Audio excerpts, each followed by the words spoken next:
feels like a piece of your heart's missing when that person's not there anymore. When Linda Stieber lost her sister Janine, she says she also lost a part of herself. She was a part of my everyday, part of the fiber of who I am.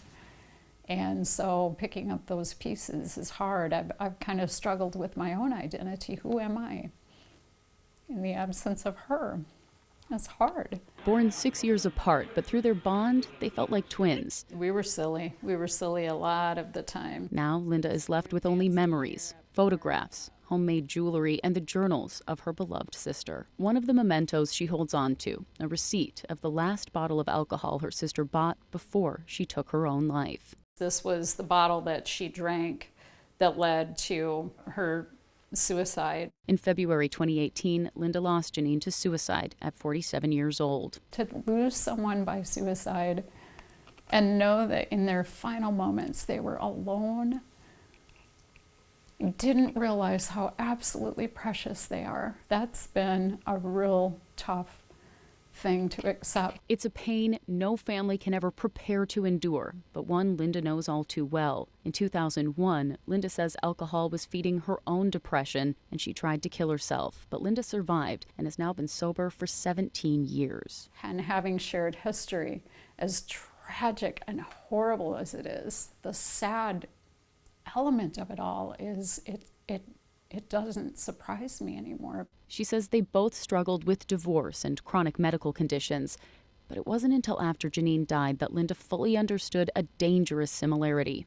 Janine was drowning out her pain with alcohol.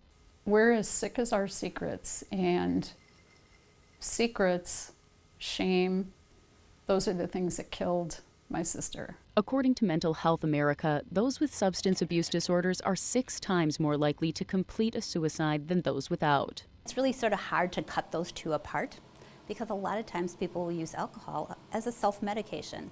They will use it as their coping skill. Center for Suicide Awareness Executive Director Barb Bigalki says preventing suicide and confronting addiction is about getting beyond those superficial conversations and looking deeper. We always say, they might be mad at you for a couple days, but they're alive. And the majority of people that we work with on a daily basis, they actually say, I'm absolutely relieved that somebody noticed that something was going on, or I was wearing a really great mask, but I was hiding a lot of pain. Helplines are a safe way to text or call in a crisis because suicide is the 10th leading cause of death here in Wisconsin. On average, one person dies of suicide every 9 hours in the state. And changing those statistics starts with breaking down the stigma. They feel there's something to be ashamed of, and depression, addiction, mental illness is nothing to be ashamed of. Now, Linda is sharing her and her sister's stories with that mission to help others. Through her jewelry, a benefit concert this past spring, and an album of songs Linda's recording, Janine's memory is living on, raising money for the American Foundation for Suicide Prevention, and hopefully sparking a much-needed conversation. There have been moments where it's been very emotional, and I have thought, can I see this through? But I know what my sister would want, and she really cared about helping people.